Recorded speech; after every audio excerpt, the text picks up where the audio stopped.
What up, Bucks Nation? Welcome back to a brand new season. It is the 2022 NFL season, and our Buccaneers came back with a bang with a very good Week 1 win on Sunday Night Football to open up the season. But before we get into it, I am Ramy B.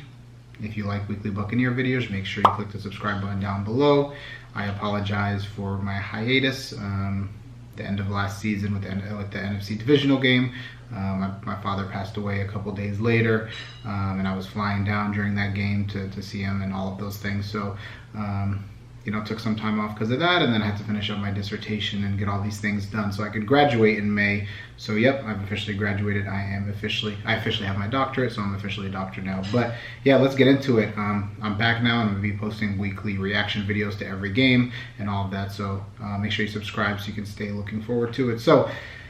Yeah, our Buccaneers came out. I had a feeling we were going to win anyways just because Dallas was missing a lot of their weapons. They didn't really have anything going on. I mean, outside of CeeDee Lamb and Zeke wasn't doing that well, and CeeDee never really proved that he could be that dominant guy.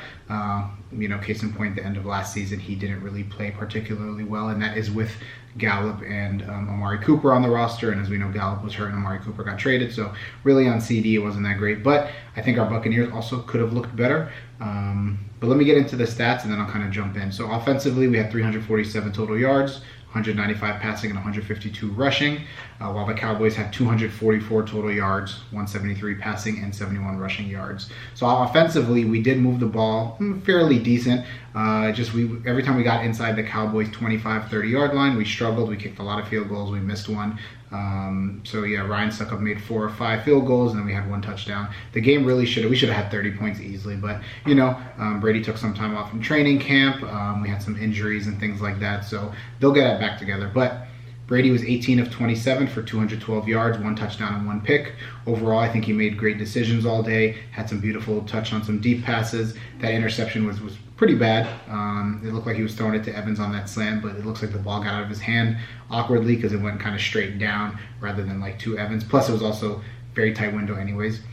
On the rushing end, Leonard Fournette proved that we didn't need Rojo. 21 rushes for 127 yards, balled out. Nobody else really rushed particularly well. Rashad White came in at the end kind of in garbage time. Julio Jones did have a couple end arounds for 17 yards as well, so it was good to see him kind of, looking healthy and getting hits and all of that, building his confidence back. On the receiving end, Evans had 5 catches for 71 yards and a touchdown. I'm really glad that Evans started getting involved early because, as we know, last year and the year before, Evans didn't really get involved catches-wise. He was getting a lot of touchdowns, but not necessarily yards, and it looked like Brady was going to him more and more. And I feel like Brady has that trust in Evans, mostly because last year, end of the season and playoffs, we had nobody on the offensive end when AB kind of, did what he did and Godwin got hurt. It was just Evans that he did pick up the slack. Julio Jones had 3 catches for 69 with a beautiful 49-yard bomb as well right before the first half ended. Godwin had 3 for 35. Looked good to have that first screen to open up the game and, get hit a couple of times, but it looks like he's out with a hamstring, so hopefully it's nothing too serious. And if he does come back, definitely keep him limited. In terms of like the number of snaps and things like that. And then Russell Gage, our next other big pickup, 2 for 13. Kind of disappointed we didn't see him more involved. I saw Brady take a couple shots to Rashad Perriman, which kind of confused me when we had Russell Gage and we kept hearing all offseason that they had very good chemistry in camp. But yeah, like I said, overall the offense played, pretty well. And hopefully, they'd be able to pick up and build on that next week when we go to New Orleans, since we know they're literally our kryptonite. But now switching over to the defensive end, Dak was only 14 of 29 for 134 and a pick. Rushed all game, wasn't really confident in terms of who he was throwing to. A lot of inaccurate passes, and then he got hurt. Shaq Barrett, 2 out of 4 plays kind of hit his hand when he was throwing. And then Cooper Rush came in for 7 completions for 64 yards. Zeke had 10 rushes for 52 yards. Pretty decent. 5.2 yards a carry, better than what he's done the last couple of years. On the receiving end, Noah Brown had 5 for 68.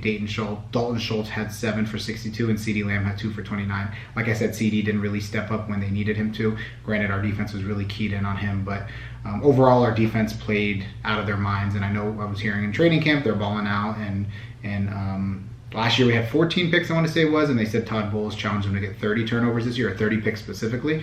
But they got 1 already, so they're kind of, as long as they get a turnover to a game, I think we'll be all right. But Antoine Winfield had that first pick. Dak was pressured. I feel he was pressured all game, and the times he did get the ball out, there was 5 or 6 balls that definitely were interceptable and hit one of our defenders' hands. On the defensive line front, we had 4 total sacks, 2 of them coming from Devin White on blitzes, and then 1 from Vita Vea at the end on Cooper Rush, and then Anthony Nelson had 1 as well on Dak.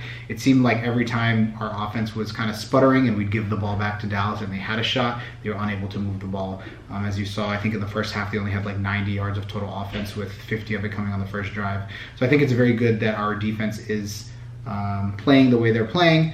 I read a stat that was like, in the first 29 games under Todd Bowles, we've only held 3 teams to under 10 points. But in the last 10 or 11 games, we've held 3 teams as well. So the defense really kind of stepped up these last 10, 11 games from last season dating to this one. But I think this season, at least early on, it's going to take our defense to kind of carry the team, just because we lost a lot of offensive line alignment, and then there was an elbow injury, I want to say it was, for Donovan Smith, is what I read. So hopefully that's nothing too long, but we really need to rely on our defense to carry the team, since the offense is going to probably struggle a little bit. Next week, we are going to New Orleans. Like I said, they're our kryptonite. Today, they didn't look that good, but they did mount a comeback, which is good. But again, it was also against Atlanta, who has been known to choke a lot of leads dating the last couple of years, really since they lost to the Pats in the Super Bowl that year. But last year especially, I feel like every loss, they had a pretty decent lead and gave it up. We are going to be going to New Orleans. Michael Thomas is back. I'm not necessarily worried about him, just because Carlton Davis has shut him down in the past, but it depends. Will Carlton Davis be on him or covering Jarvis Landry? I trust Todd Bowles will be able to have a good defensive plan. I feel like every time we've played the Saints, I mean, in the playoffs that year, defense did a job. We had 4 turnovers. Last year when we played them in New Orleans, defense struggled a little bit. When we played them at home, we only held them to 9 points. It's really going to be up to the offense to play good football, not turn the ball over, rush the ball, and our run game was really well today. Again, we had 152 yards rushing, with Leonard Fournette leading to 127 of that. So I think we'll have a shot. I'm not going to say confidently we're going to win, just because every time I do, we end up losing. But we do have a shot as long as we kind of play our game. Hopefully our offense will be able to kind of get it right down in the red zone and on the goal line and get some goals. Like I said, Mike Evans is there. He had a beautiful touchdown on Trayvon Diggs, beautiful falling back, kind of reaching back. So yeah, good start to the season. We have the first 4 weeks are supposed to be tough. We got, like I said, New Orleans next week. We got Green Bay at home, and then we got Chiefs at home. If we can come out of this 4 games 2-2, that'd be more than good enough. 3-1 would be excellent, and then 4-0 obviously would be like the perfect case scenario. So we already got 1 out of the way. Let's try to get at least 2 more in the next 3. But yeah, that is all. Please comment down below what you thought of today's game. What did you think of the offense? Are you worried about it? Are you concerned? Or you feel like they're going to get it together? And yeah, as always, welcome back to the 2022 NFL season. I'm excited to keep making videos, and yeah, let's go Bucks. Let's start stacking up slowly. The rest of the NFC look kind of weak, at least the ones that teams picked, like the Packers lost, Cardinals lost, San Francisco lost, Rams got beat. So maybe, it's going to be a really weak NFC and we'll be able to get that first seed. But yeah, thank you all for tuning in, and as always, I am out. Let's go! You were Buccaneers!